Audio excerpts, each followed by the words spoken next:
ॐ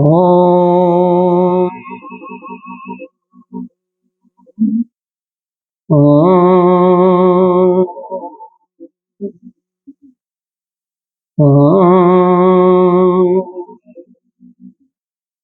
ॐ सहनावतु सहनो भुनक्तु सह वीर्यं करवावहै तेजस्विनावधीतमस्तु मा विद्विषावहै।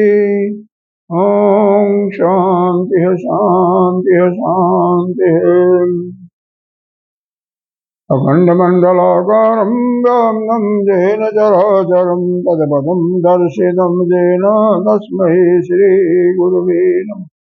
अज्ञानतिमिरान्धस्य ज्ञानाञ्जनशलाकया चक्षुरुन्मीलितं येन तस्मै श्रीगुरुवे नमः। गुरुर्ब्रह्मा गुरुर्विष्णु गुरुर्देवो महेश्वर गुरुः साक्षात् परं ब्रह्म तस्मै श्रीगुरुवे नमः। त्वमेव माता च पिता त्वमेव बन्धो च सखा त्वमेव विद्या द्रविणं त्वमेव सर्वं मम देव गजाननं भूतगणाधिसेवितं कपितजम्बूफलचारुभक्षणम् उमाशतं शोकविनाशकारकं नमामि विघ्नेश्वरपादपङ्कजं श्रीविभूषित श्री पंचायती माधववाड़िया कड़ाकीय प्रिय महामलेश्वर स्त्रोत्रनिष्ठ श्री गुरुदेव के चारों में कोटि कोटि नमन। यहाँ कबीरदास देव को नमन।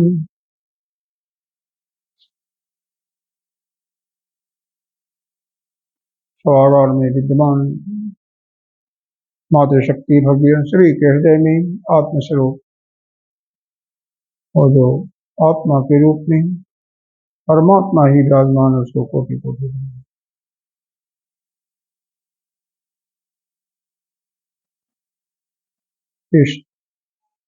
आचार्य जगत गुरु शंकराचार्य जी के द्वारा निर्मित भज गोविंदम आज दूसरा दिन है। 9वें श्लोक से पाठ करते हैं। सत्संगते निसंगत्वं नियसंगते निर्मोहत्वं निर्मोहते निश्चलतत्वं निश्चलते जीवनमुक्ति भज गोविंदम गोविंदम भज मूलमते। सत्संग की महिमा है। सत्संग का तात्पर्य होता है जहां पर भगवान को प्राप्त करने के लिए जो ब्रह्म विद्या है उसका ज्ञान दिया जाए या भगवान के प्रेम में विभोर होने के लिए भगवान के प्रयोग में अपने हृदय को लगाने के लिए जो उस भगवान के रूप लीलाओं का वर्णन किया जाता है उसी को सत्संग कहते हैं। हमारे अज्ञान का पर्दा खुल जाए, हमारे जन्म जन्मांतर के जो पाप हैं कलुषित पाप हैं वो नष्ट हो जाएं, यह केवल एक सत्संग की महिमा है। अगर उस ज्ञान रूपी गंगा जो सत्संग है उसका आप निरंतर श्रवण करते रहें तो निसंगत्व की प्राप्ति होती है, यानी अनासक्ति की प्राप्ति होती है। और उस अनासक्त से निसंगत से निर्मोहत्व उससे आपका मोह समाप्त हो जाता है, निर्ममी बन जाती हैं।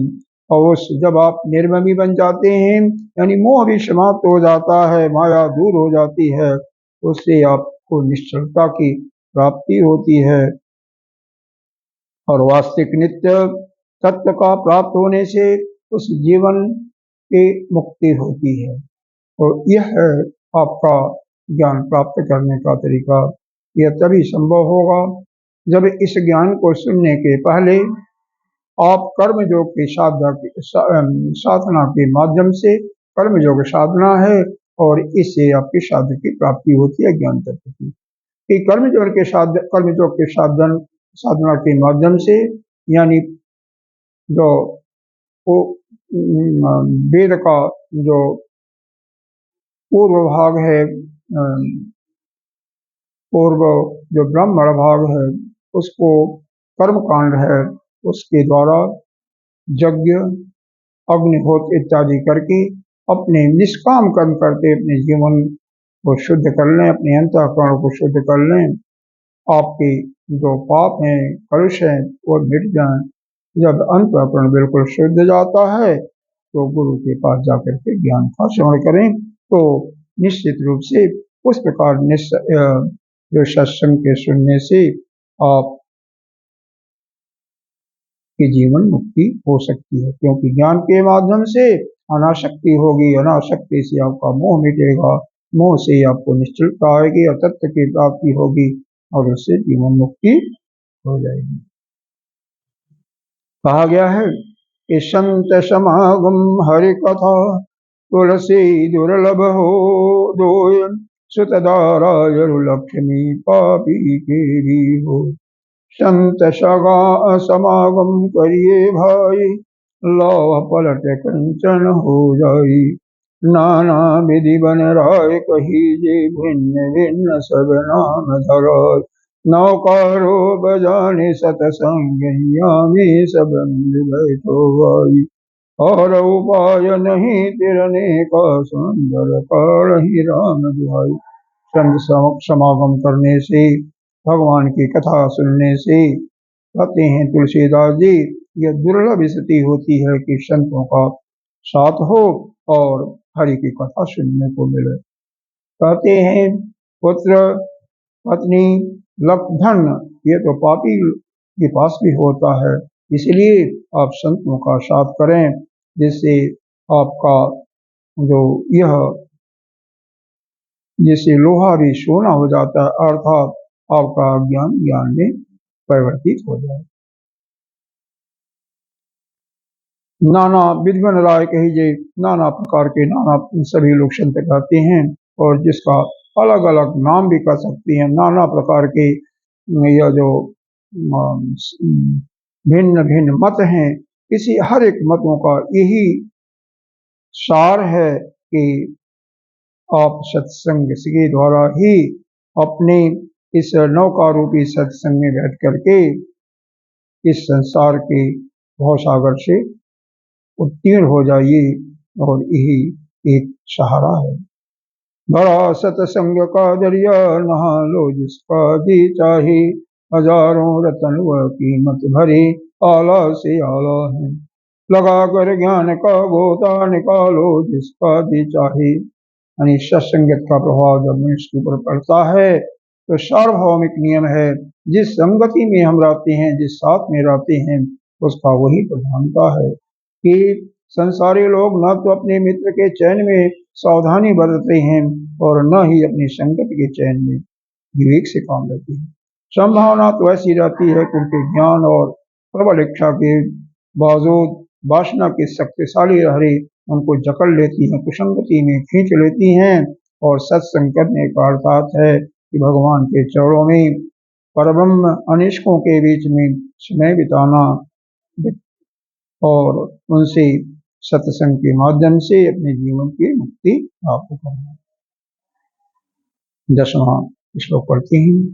इसलिए हे भाई, तुम गोविंद का जाप करो, गोविंद का भजन करो। वैसे गते कह काम विकार, शुष्के नीर कासार।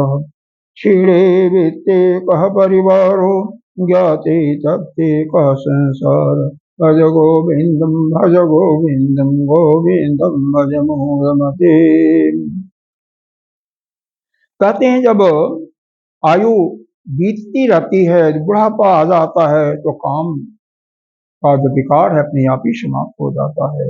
इस प्रकार से नदी में जल सूख गया तो उसका कोई तत्व नहीं रह जाता है, जलाशय नहीं रहता है। जब धन आपका समाप्त हो जाता है तो आपका परिवार भी नहीं रहता है। और जब आपको तत्व का ज्ञात होता है, तत्व की ज्ञात हो जाता है कि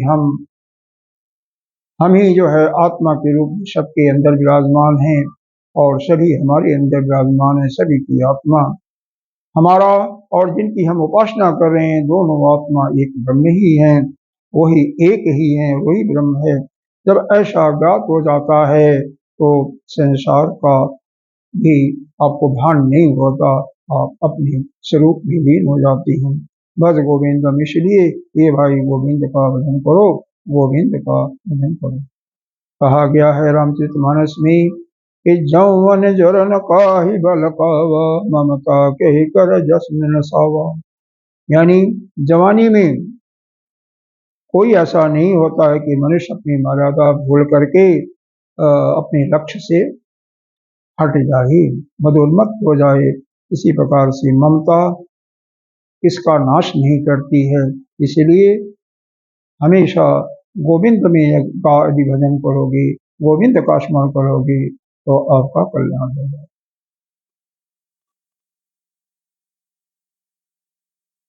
कहते हैं कि बहुत नीतिकारों ने सोच समझ करके कहा है, कोटि त्यक्त्वा हरिस्मृत, करोड़ों कामों शोक को छोड़ करके भगवान का गोविंद का स्मरण करो। कहा गया है, खादति मोदत्ते नित्यम शुनक शुकर खर, खाना पीना ऐसा राम आत्म मनुष्य पक्षी में भी होता है। ऐशाम ऐशाम को विशेषो वित्तेशाम तो दार्सी, लेकिन आध्यात्मिक उन्नति का अवसर मनुष्य जोनि के सिवा और कहीं नहीं प्राप्त होता है। बार बार नहीं पाए ये मनुष्य जन्म की मौत, बारंबार मनुष्य जोनि नहीं मिलती है। इसलिए हे भाई गोविंद का भजन करो, इस जीवन को बर्बाद मत होने दो, अपनी वासनाओं को छोड़ करके। और जीवन मुक्त होने का और कोई तरीका नहीं है। कहते हैं कि ब्रह्मविद ब्रह्म ही भवति, यानी ब्रह्म का जो चिंतन करता है, ब्रह्म को जो जानता है, वह ब्रह्म ही हो जाता है। इसलिए अभी से ब्रह्म का चिंतन करते रहो। अगर अभी से नहीं करोगे, अंत समय में उस ब्रह्म का नाम, उस परमात्मा का नाम नहीं आएगा। यही तरीका है कि जैसे ही आपका ज्ञान होता है, उस गोविंद का ध्यान करते रहो और उस ब्रह्म का चिंतन करते रहो कि अहम ब्रह्मास्मि या तत्त्वमसि शब्द का जो महावाक्य हैं वेदों के, उनको बारंबार किसी एक मंत्र का जाप करते रहो कि तत्व से हम और जिसकी उपासना करते हैं वह एक ही है, वह ब्रह्म ही है और वही ब्रह्म है। इसी प्रकार से हमारी आत्मा, सभी की आत्मा एक ही है और सबके अंदर है, और वो सबकी आत्मा हमारे अंदर है। ऐसा अनुभव करोगे, ऐसा चिंतन करते रहोगे, तो यह ब्रह्म का चिंतन करते करते, नित्य निरंतर चिंतन करते करते आप एक समय ऐसा आएगा ब्रह्म ही हो जाओगे, क्योंकि ब्रह्मविद ब्रह्म ही भवति। और इस प्रकार से आपका जो यह जीवन मरण का 84 लाख योनियों का जो चक्कर है, यह समाप्त हो जाएगा। अब यहाँ पर अगले श्लोक में भगवान धन और धन पर चलने वाले जो वस्तुओं के घमंड पर चोट प्रहार कर रहे हैं। माँ कुर धन जौवन गर्भो, हरति निमेष काल सर्व, माया में इदम अखिलम बुद्धा ब्रह्म पदम तम प्रवेश विदित्वा, भज गोविंदम भज गोविंदम गोविंदम भज गोविंद। ये भाई धन और परिवार का, जवानी का कभी भी अहंकार मत लाओ, क्योंकि क्षण मात्र निमेष कहते हैं पलक भाजने को। यह निमेष क्षण पलक भाजते भाजते सब कुछ नष्ट हो जाएगा। यह सारा जगत माया में इदम अखिलम बुद्ध्वा, सारा संसार, अखिल संसार यह क्या है? माया में है। ऐसा जानते हुए, बुद्धा माने जानते हुए, तुम ब्रह्म पदम तुम प्रवेश विदित्वा, तुम क्या करो? ब्रह्म स्थिति का ज्ञान प्राप्त करो, ब्रह्म विद्या को प्राप्त करो और गोविंद का भजन करो, गोविंद का भजन करो। इसके अतिरिक्त और कोई साधन नहीं है इस 84 लाख के योनियों से उत्तीर्ण होने का।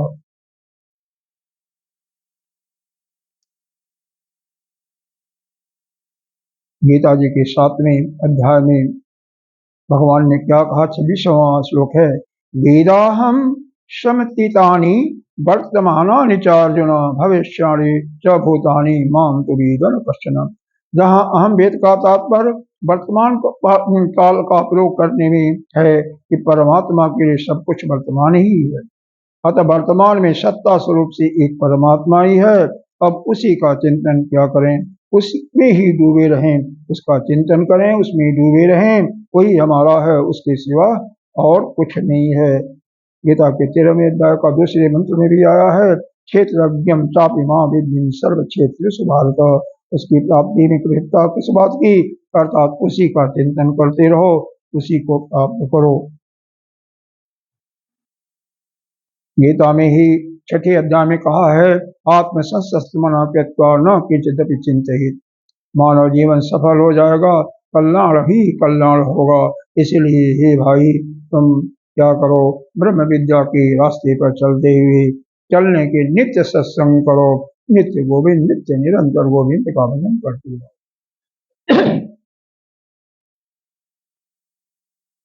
कहते हैं जिसका एक दृष्टांत लो कि एक श्रीमद् भागवत के अंतर्गत 11वें स्कंद में एक कथा आती है। एक भंभीरी नाम का कीड़ा होता है। वह कीड़ा क्या करता है, किसी कीड़े को पकड़ करके अपने बिल में डाल देता है। वह कीड़ा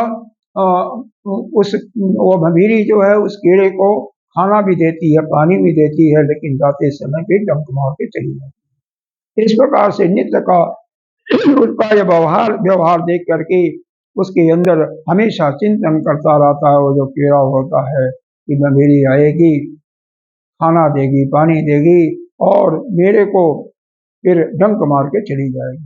तो नित्य निरंतर उसका भंभीरी का चिंतन करते समय एक समय ऐसा आता है कि वो भंभीरी हो जाता है और उस बिल को तोड़ करके, घोंसले को तोड़ करके वह अपना अलग घोंसला बन जाता। इस प्रकार से भंभीरी प्रजाति का जो है परिवार चलता है, वंश चलता है। तो निश्चित है कि जिसका आप चिंतन करोगे वही बन जाओगे। इसलिए संसार का चिंतन छोड़ो भाई, चिंतन किसका करो, वही परमात्मा का।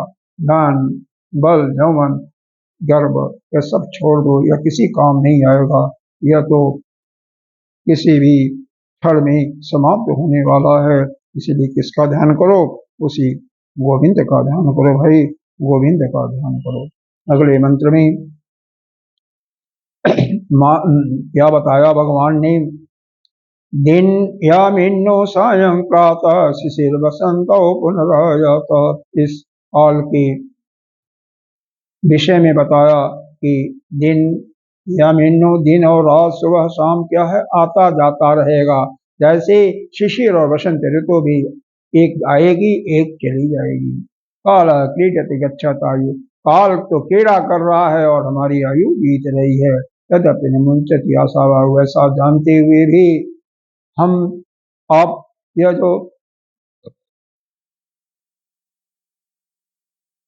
जीव है मनुष्य योनि को तो प्राप्त किया, लेकिन आशा को, मृत्यु की आशा को नहीं छोड़ता है और उसकी इच्छाओं में कोई कमी नहीं होती है।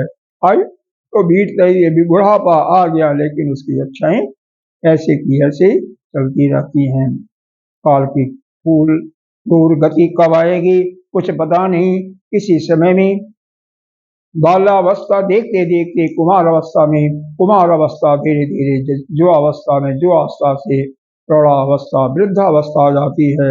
लेकिन इसी में वह एक के बाद अपनी आशाएं कि अब हम सुखी होंगे, अब यह कर लेंगे, शादी कर लेंगे तो सुखी होंगे, बालक हो जाएगा तो सुखी होगा, पोता हो जाएगा तो सुखी होगा। इस प्रकार से यह माया का खेल लगा रहता है और वह जीव उसी में अपने को आशा करते हुए दुख और सुखी होता रहता है। यह 12 मंजरिका कहते हैं, यह भगवान शंकराचार्य के द्वारा लिखी हुई हैं। इनके जो शिष्य हैं उन्होंने भी 14 श्लोकों पर चर्चा की है, जिसको चतुर्दशी मंजरिका कहते हैं। काति कांता धनगत चिंता वातुल किमता नास्ता, हे जगति संजति संगति एका भवति भवान चरणे नौका, भज गोविंदम भज गोविंदम गोविंदम भज मोहनति। अरे पगले, स्त्री धन आदि की चिंता क्यों करता है, यह तो सबका नियामक है। सुनी तुम्हारे लिए क्या नहीं है, वह जो नियंता है सबका, वह सभी का उसी की चिंतन करो, वह सबका ध्यान रखता है, सभी पर अनुशासन भी करता है, सबका भरण पोषण भी करता है।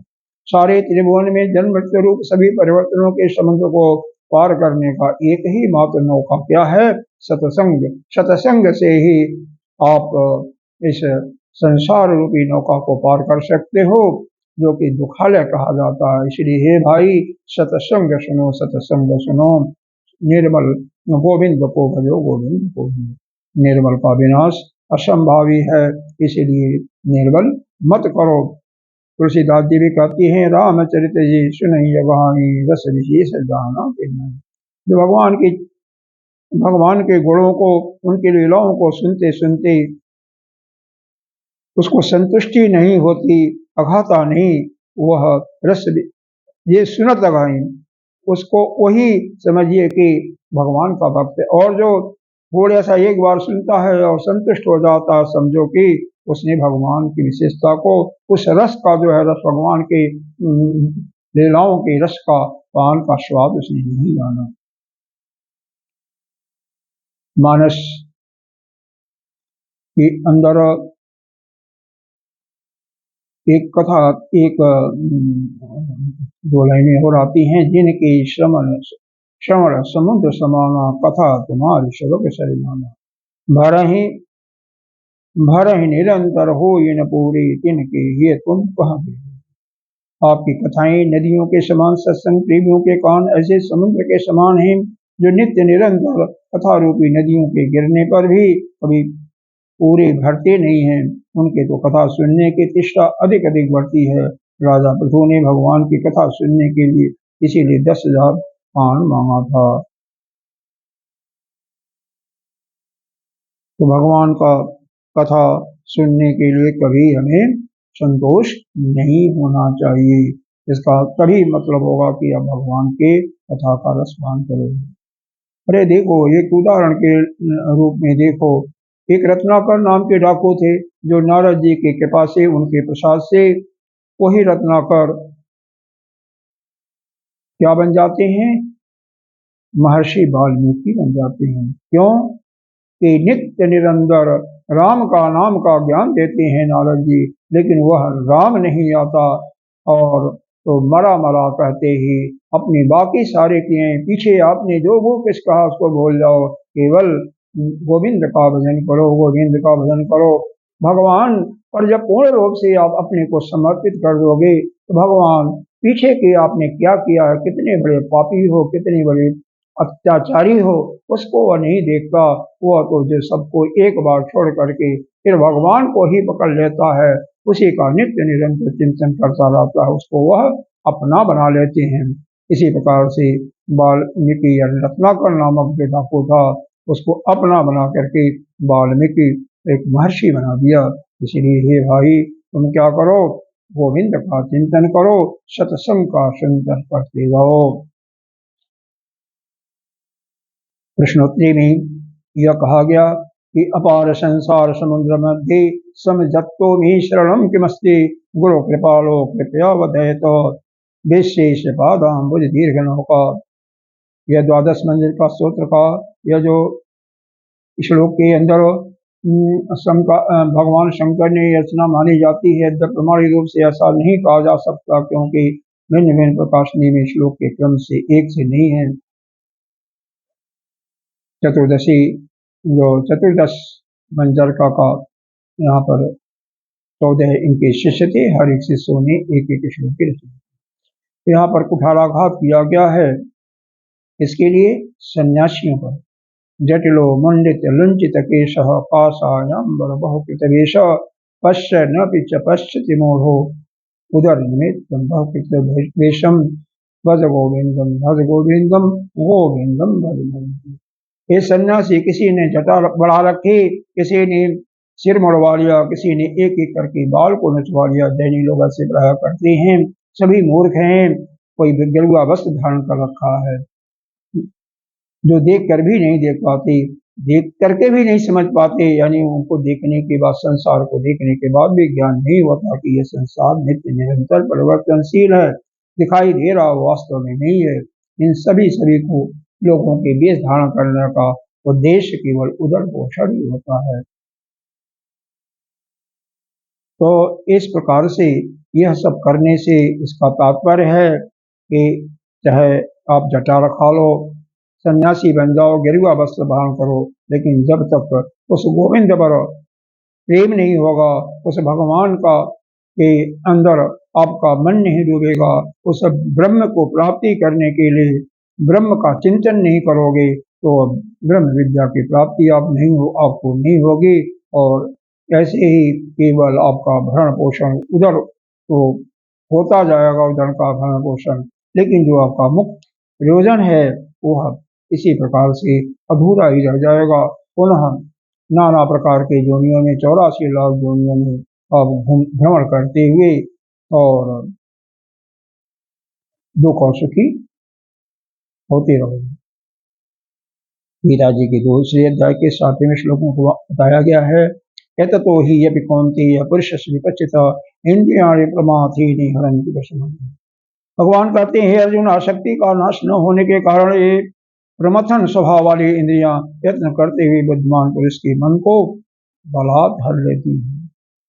ऐसे ही दुर्योधन भगवान से कहता है, हे भगवान, मैं जानता हूं कि धर्म क्या है, धर्म क्या है, लेकिन जानते हुए भी मैं धर्म के मार्ग पर चलना चाहता हूं, तो मुझे नहीं पता कि कौन सी शक्ति आकर के जबरदस्ती मेरे को धर्म में लगा देती है। तो यह इंद्रियां ही, यह जो आपके विषय है, यह इंद्रिय और मन और बुद्धि में ही निवास करते हैं। इसलिए सबसे पहला जो है इंद्रिय, उसको हमेशा वश में करो, मन को वश में करो। भगवान तो यही जगह कहते हैं 12वें अध्याय में कि मयि एव मन तस्व मयि बुद्धि निवेश मयि एव अतो न संशय। अपने मन और बुद्धि को मेरे को दे दो, मेरे में निवेश कर दो, तो निश्चित ही तुम्हारा उद्गति होगा, तुम्हारा कल्याण ही होगा। अगला, शरीर के ऊपर भगवान के शिष्य ने चोट दिया है। कैसे कि अंगम गलितम पलितम मुंडम दशन विहीनम जातन पिंडम विरुद्धो जाति गृहत्वा दंडम ददपि मृत्यु मुंचति आशा पिंडम भज गोविंदम भज गोविंदम गोविंदम भज मोहमति। कहते हैं, शरीर जब गल गया, सिर के बाल पक गए, मुंह के दांत भी सब गिर गए, वृद्ध अब लाठी के सहारे ही चल सकता है, फिर भी आशाओं की गठरी को नहीं छोड़ता। इसलिए हे भाई, केवल गोविंद का भजन करो, गोविंद का भजन करो। गोविंद का भजन करने के अतिरिक्त और कुछ नहीं है। अध्यात्म मार्ग के जो पथिक हैं, उनके लिए आशा जहर नाम की चीज है, क्योंकि आशा से ही दुख मिलता है, और निराशी को आशा परमम दुखम और निराशा परमम सुखम। तो निराशी बनो, आशा छोड़ो। तुलसीदास ने गृहस्थ आश्रम के बाद वानप्रस्थ की उम्र के लोगों के लिए कहा, बैखा न सोई सोच है जोगु तप विहाय यही भावई लोग। अर्थात 50 वर्ष की उम्र पार करने वाले मनुष्यों से यह निंदनीय है जो अपने जीवन में तप करके अब भी भोग भागने की इच्छा रखता, भोग के भोगने की इच्छा रखता है। भाव यह है, इस उम्र में तो किसी भोग के भोगने की इच्छा को त्याग देना चाहिए, निश्चित रूप से त्याग देना चाहिए। यदि कोई बचता है तो भी तब करके उसको अपने मन से निकाल देना चाहिए। इसलिए हे भाई, तुम गोविंद की भजन करो, गोविंद का भजन करो। अगले श्लोक में यह बताया गया कि अयह सन्यासी जो कैसे भी गर्मी सर्दी और रहने का निवास भी नहीं है, उसके बाद भी भोजन के लिए भी भिक्षा मांगना पड़ता है, तब भी वह आशा पिंड को, जीने की आशा पिंड को नहीं छोड़ता। उसकी यह चित्रण किया हुआ कि अग्नि बहि पृष्ठे भानु रात्रो किमुक समर्पित जान करतल भिक्षा तरतल वासा तदपि न मुंचति आशा पास भज गोविंदम भज गोविंदम गोविंदम भज। सामने आ गया पीछे सूर्य, रात बीतने पर वो अपनी टुड्डी को घुटनों से सटा करके बैठता है। वो अपने हाथों से भिक्षा प्राप्त करता है, किसी वृक्ष के नीचे सो जाता है, फिर भी जीने की आशा को नहीं छोड़ता। इसलिए हे भाई, गोविंद को भजो, गोविंद को भजो, नहीं तो इसी प्रकार से आप रह जाओगे। इसी कारण से गौतम बुद्ध जैन धर्म के 24 तीर्थंकर सभी राजघराने के होते हुए भी उन्होंने आशा को छोड़ा और सब कुछ त्याग करके अपने एक गरीब की जैसे भिक्षा मांग करके गुजारा किया और सन्यासी बन गए।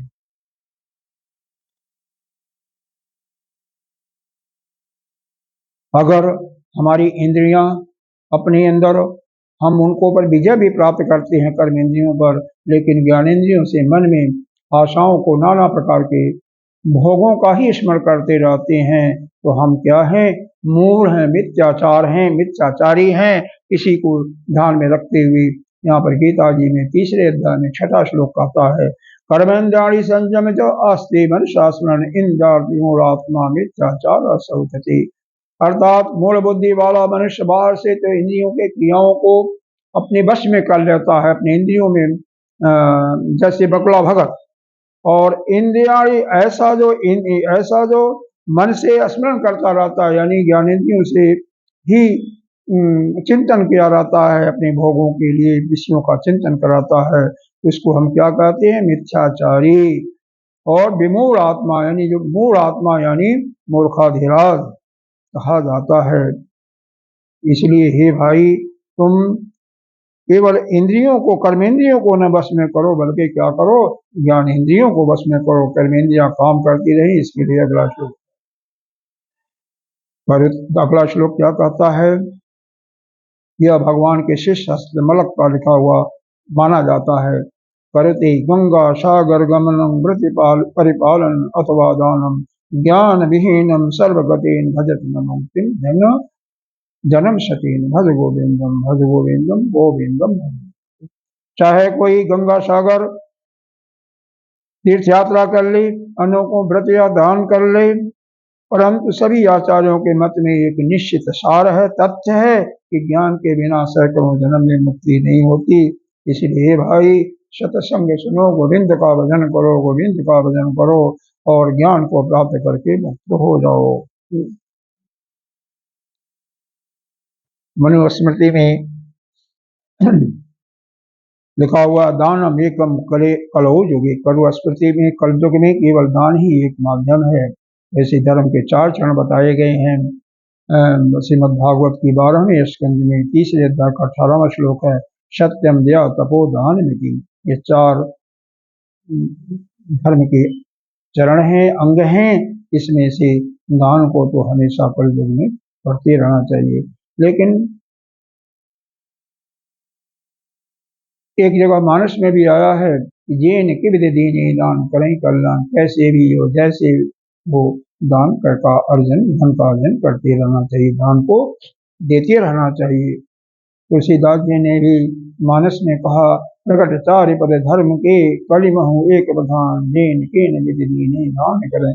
किसी भी प्रकार से धर्म के में केवल 4 पदों में से एक ही प्रधान है, इसलिए दान को हमें किसी भी प्रकार से करते रहना चाहिए। आत्मबोध में यह स्पष्ट घोषणा किया कि भगवान शंकराचार्य का लिखा हुआ प्रकरण ग्रंथों में से एक ग्रंथ आता है कि बोधो अन्य साधेने बोहि साक्षान मोक्षैक साधनम पाकस्य ज्ञानम बिना मोक्षो न सिद्धति। ऐसा जैसे बिना अग्नि भोजन नहीं पकता, इसी तरह बिना ज्ञान के मोक्ष संभव नहीं है। अन्य सभी संयम रूपी साधनों के तुलना में ज्ञान ही मोक्ष का साक्षात साधन है। इसीलिए सामवेद के अंदर महावाक्य में वर्णन किया, तत्त्वमसि तुम ही वो जो वह ब्रह्म है। यहाँ पर एक कपटी सन्यासी का हस्तमलक ने चित्रण किया है, पिछले श्लोक में किया था।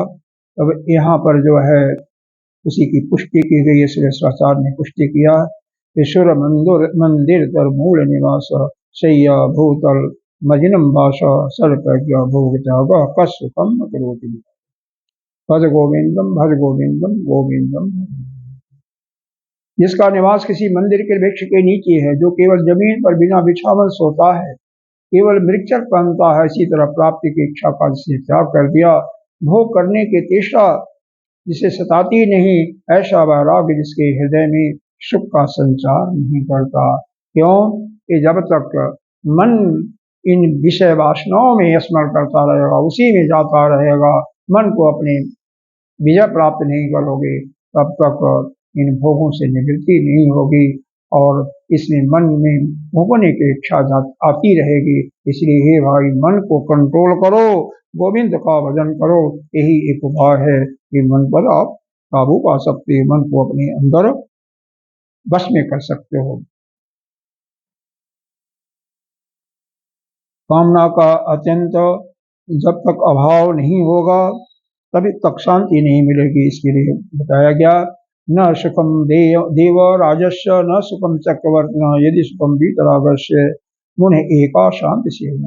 अर्थात एक शांतिशील वीतराग जो मुनि है, उसको जो सुख है वह न तो इंद्र को, न चक्रवर्ती सम्राट को, न तो और किसी को मिल सकता है। ना सुख का जो पंडिता, ना सुख भूप भया, सुख सहजा ही अवश्य तीसरा रोग।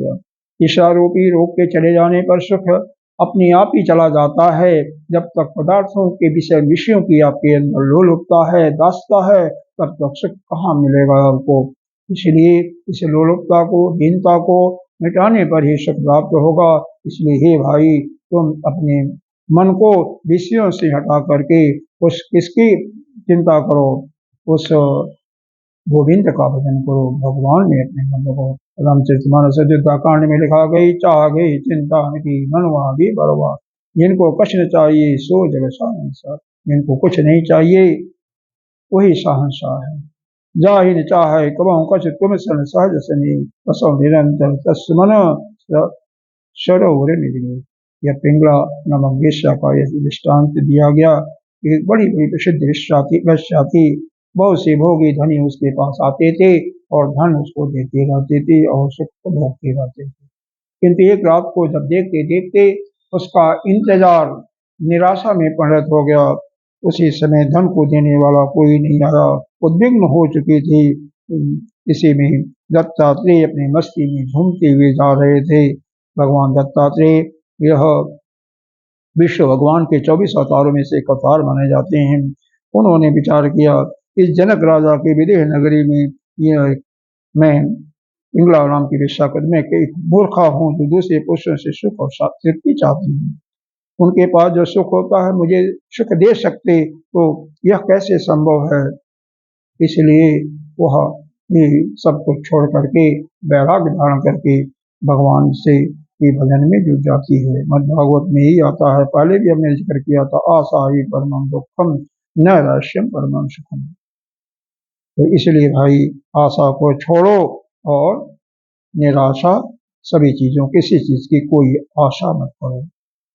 भगवान गीता के दूसरे अध्याय के 55वें श्लोक में कहा गया है, प्रजाहात यदा कामान सर्वान पार्थमनुगतान। यानी मन से जब तक सारी कामनाओं का नष्ट नहीं करोगे, आत्मन एवं आत्मा, और फिर आत्मा अपने आत्मा में ही प्रसन्न हो, उसी स्थिति का लक्षण यही है कि आत्मा से आत्मा में ही तुष्ट करो, आत्मा में ही खुश रहो, सारी कामनाओं को छोड़ो, बिना वैराग्य लिए हुए, सबको छोड़े हुए, आशाओं को छोड़े हुए, जो भोग इत्यादि है उसको जब तक त्याग नहीं करोगे तब तक आपका कल्याण नहीं।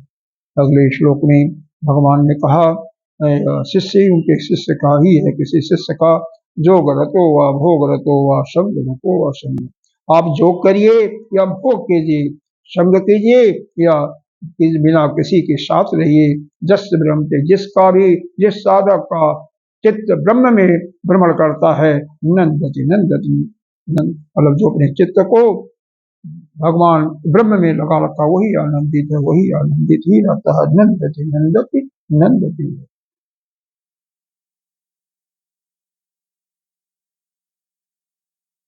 जिस देश में, जिस वेश में, किसी संत ने कहा, जिस देश में, जिस वेश में, परिवेश में रहो, राधा रमण राधा रमण राधा। कैसे भी रहो, कहीं भी रहो, भगवान का भजन करते रहो, उसी में आपका कल्याण है। ब्रह्मविद ब्रह्मवी भवति, आत्मकीड़ा आत्मरति क्रियावान, मुंडकोपनिषद में भी है आत्मकीड़ा आत्मरति क्रियावान। यह नित्यानंद जी भगवान के ही शंकराचार्य के शिष्य थे। उन्होंने यह घोषणा की कि दुख दर्द एवं व्याधि मृत्यु से पूर्ण संसार में केवल सिद्ध पुरुष ही आनंद जा सकता है। संसारी व्यक्ति तो संसार के दुख जाल निकलने से कोई उपाय नहीं ढूंढ पाता। इसी का अगला श्लोक, एक श्लोक और पढ़ लेते हैं। भगवत गीता किंचित भीता, गंगा जल्लो कड़िता पीता, सकृत विधीन मुरारि समर्चा कीर्ति तस्य चर्चा, भज गोविंदम भज गोविंदम गोविंदम। आप भगवत गीता का एक श्लोक, आधा श्लोक या आधे का भी आधा किंचित भी उसका नित्य प्रति स्वाध्याय करो, और जलाशा भी कड़ के बराबर ही गंगा जल को जो पीता है, सकृत विजय और मुरारी मुर नामक दैत्य को मानने वाले अर्थात विष्णु भगवान के गुणों का, जसों का, लीलाओं का जो सुनता रहता, उनका जो स्मरण करता रहता है, उसकी चर्चा यमराज कभी नहीं करते हैं। इसलिए हे भाई, यही करो, भगवद गीता का नित्य प्रति एक आधे श्लोक का ध्यान करो, उसका स्वाध्याय करो, उसकी अपने अंदर पचाओ, उसका अनुभव करो, गंगा जल का एक घूंट भी पी लो, और उस मुरारी तो मुर नामक दुष्ट को मारने वाले यानी त्रिपुरारी यानी विष्णु भगवान का चर्चा करते रहो, उनके गुणों का गान करते रहो। यदि ऐसा करोगे तो तुम्हारा यमराज भी चिंतन नहीं करेगा, तुम्हारे पास नहीं भटकेगा, और तुम उस गोविंद को भजते रहो, गोविंद को भजो, गोविंद को भजो।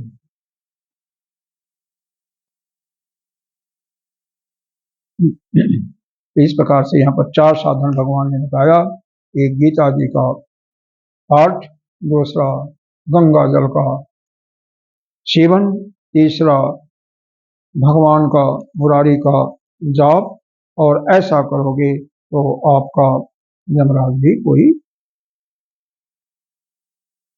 कुछ भी नहीं कर सकता, आपके पास आएगा नहीं। भगवान के पास यदि आएंगे वही ले जाएंगे। भगवद गीता के दूसरे के 20वें श्लोक में शायद बताया कि हाँ 20वां श्लोक शायद है।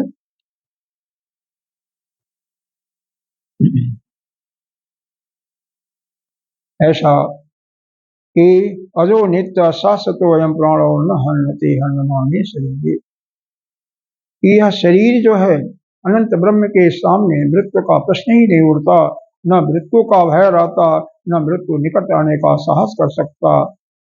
उड़ते तस्य जमे बिना चर्चा का पाठ आ जाता, जिसका अर्थ है मृत्यु इसकी चर्चा करने का साहस नहीं करता। यह भगवान शंकराचार्य के एक शिष्य थे, आनंद गिरी, उनका लिखा हुआ बताया जाते हैं। यह अगला श्लोक है शायद, पुंडरी जन्मम पुंडरी मरणम पुंडरी जन्मी जटे सैनम संसारे बहुत विस्तारे कृपया बारे पाही। बस गोविंदम भज गोविंदम गोविंदम। यहीं पर हम आज का सत्संग समाप्त करते हैं। भाव यही है कि आप सिर्फ गोविंद का भजन करो, और आपके लिए और कोई रास्ता नहीं है। ज्ञान प्राप्त करके ज्ञान प्राप्त केवल सत्संग के माध्यम से होगा, और सत्संग भी आपके अंदर फलीभूत, वह ज्ञान तभी आपके विज्ञान अंदर विज्ञान के रूप में परिवर्तित होगा जबकि आप अंतःकरण को शुद्ध करोगे। और अंतःकरण को शुद्ध साधन जो है कर्म कांड है। कर्म के द्वारा अग्नि यज्ञ अग्निहोत्रादि कर्म दान दया इत्यादि करके अपने अंतःकरण को जब शुद्ध कर लोगे, उससे राग द्वेष सब मिटा दोगे, तभी जाकर के यह गुरु के पास जाओगे, और गुरु के द्वारा ज्ञान को प्राप्त करके आप ज्ञान को अंदर धारण करके अपने अनुभव करके उस परब्रह्म परमात्मा का चिंतन करते हुए उसके अवस्था को प्राप्त कर लोगे, यानी आप अपने स्वरूप में स्थित हो जाओगे, और आपका 84 लाख दुनिया में आने वाला समाप्त हो जाएगा। इसलिए हे भाई, तुम गोविंद का भजन करो, गोविंद का भजन करो, और उस ब्रह्म का निरंतर चिंतन करते रहो। उसके लिए कर्मयोग और ज्ञान योग क्रमशः क्रम से दोनों को करना पड़ेगा। दोनों एक साथ नहीं कर सकते, बल्कि दोनों को क्रमशः, जैसे स्टेयर पर चढ़ते हैं, एक स्टेयर से दूसरे से तीसरे, इस प्रकार से उसी प्रकार से पहले कर्म करो और निष्काम कर्म करके अपने अंतःकरण को शुद्ध करो। फिर अंतःकरण शुद्ध हो जाए, गुरु के पास जाओ और ज्ञान प्राप्त करके ओम पूर्णमिदः पूर्णमिदं पूर्णात् पूर्णमुदच्यते पूर्णस्य पूर्णमादाय पूर्णमेवावशिष्यते। ओम शांति शांति शांति। किसी को कोई प्रश्न पूछना है पूछ सकते हो, और बिना प्रश्न पूछे भी आपका कल्याण नहीं होता, क्योंकि निश्चित रूप से यहाँ से सुन करके श्रवण को करते हो, जा करके मनन जो नहीं करता है और फिर निध्यासन से अपने अंदर उसको अनुभव नहीं करने लगता है, उसका ज्ञान को फिर एक कान से सुना दूसरे कान से निकल गया। अगर कोई शंका होती है तो उसको नित्य प्रति बिना निसंकोच पूछते रहिए। धन्यवाद। किसी का कोई प्रश्न है पूछिए। चलिए ठीक है, किसी को नहीं पूछना है, कोई बात नहीं, मैं समाप्त करता हूँ।